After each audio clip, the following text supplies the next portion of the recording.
24년 12월 18일 수요일 장전 시황 시작한다. 전일 장 시작 전 두 가지 악재가 있었다. 증권사의 삼성전자 목표가 하향이다. 삼전의 주가가 하락하였기에 모든 증권사는 목표가를 하향할 것이다. 예정된 코스이며 앞으로도 간헐적 악재 역할을 할 내용임에도 추가적 악재가 더해지며 코스피 지수를 끌어내렸다. 수주에 한 번씩은 등장하는 트럼프의 리폭탄이다. 트럼프 대통령 인수위원회의 전기차 지원 감축 방침 소식이 전해지며 코스피에서는 LG에너지솔루션, 삼성 SDI, LG화학 등을, 코스닥에서는 에코프로비엠을 시작으로 2차전지 전반에 투심이 훼손되며 코스닥 지수를 끌어내렸다. 트럼프 리스크는 반영될 만큼 반영되었는데 같은 내용이 나오고 있음에도 나올 때마다 악재 역할을 하는 것은 2차전지 관련주가 반등하고 재하락하기를 반복하며 내려야 할 수준까지 내려가지 않고 있기 때문이다. 에코그룹은 여전히 과도한 고평가 상태라 이게 계속 증시의 발목 잡기 역할을 할 것으로 본다. 시총 상위주의 급락 대비로 지수의 흐름은 양호했다. 전일 코스닥 현물 지수는 0.58% 하락에 그쳤다. 종목의 상승 하락비를 봐도 상승 종목이 761개에 달했다. 종합지수의 경우 국내 증시는 하단 박스권이며 타국도 박스권 상황은 동일하다. 일본 증시, 대만 증시, 유럽 증시의 모습이다. 미국을 제외한 대부분 증시는 현재 박스권이다. 우리는 하단이고 다른 나라는 상단이라는 차이가 있을 뿐이다. 한국 증시에서 대형주는 내년에도 박스권을 이어갈 것으로 예상된다. 현재 삼성전자의 외국인 수급 상태이다. 연간 10조 원의 매도를 하였으나 여전히 지분율은 50%가 넘기에 매도할 수 있는 수량은 끝이 없이 많이 있다. 개인들이 낙폭과대라고 모아서 장투해야지 생각을 하면 할수록 잔인한 횡보가 지속될 수 있다는 말이다. 삼성전자의 참사는 글로벌 비중 변화를 가져왔다. 현재 MSCI 내 한국 비중은 9.36%이다. 국내 지수 구성도 마찬가지인데 특정 종목의 시총이 하락하면 지수에서 편출된다. 글로벌도 마찬가지다. 주가가 하락하여 시가총액이 줄었다는 이유만으로 지수에서 편출된다. 지수 편출이 이루어지면 패시브 자금의 이탈이 가속화된다. 현재 연초 100종목에서 92종목까지 감소한 상태이다. 현재 주가가 그대로 유지된다면 내년 2월 MSCI 정기 변경에서 편입 종목 연계,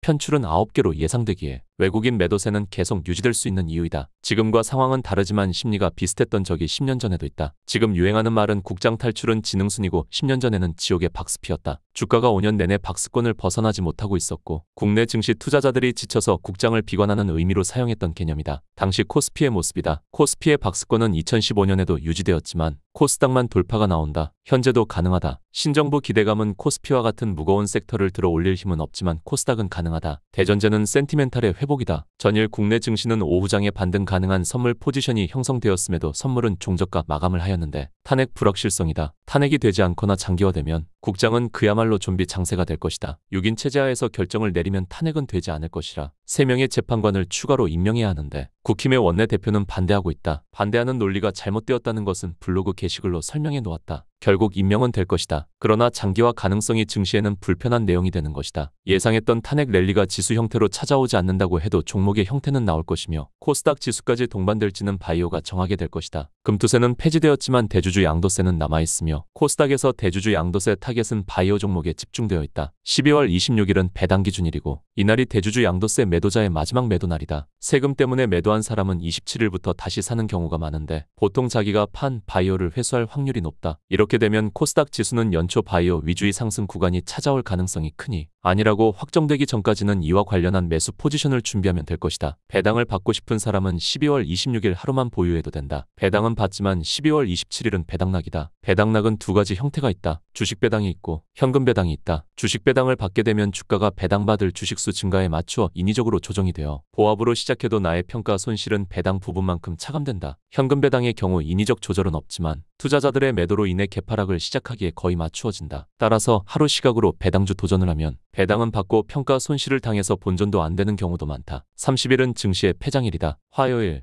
수요일까지는 휴장을 거쳐 1월 2일 목요일 10시에 재개장이 된다. 결론적으로 코스피 종합지수가 돌아서기 위해서는 삼성전자가 돌아서야 하는데 이게 되려면 얼마의 시간이 걸릴까? 현재 예상되지는 않지만 꽤 시간이 걸릴 것으로 보이고 펀더멘탈보다 센티멘탈 영향이 큰 코스닥 지수는 탄핵 불확실성이 부정적으로 증폭되는 것이 아니라면 연초에 돌아설 가능성을 보고 있다. 연초는 바이오와 스몰캡이 유리하지 않을까 본다. 내년 상반기도 국내 증시의 총평은 부정적이겠으나 종목별로 수익 낼 기회는 많이 있을 것으로 생각되니 지수에 집착하지 않으면 되겠다. 국내 테마주와 관련하여는 블로그에 올릴 것이니 하단 링크에 있는 네이버 블로그를 참고하자. 이상 시황 맛집 내일 같은 날이었다.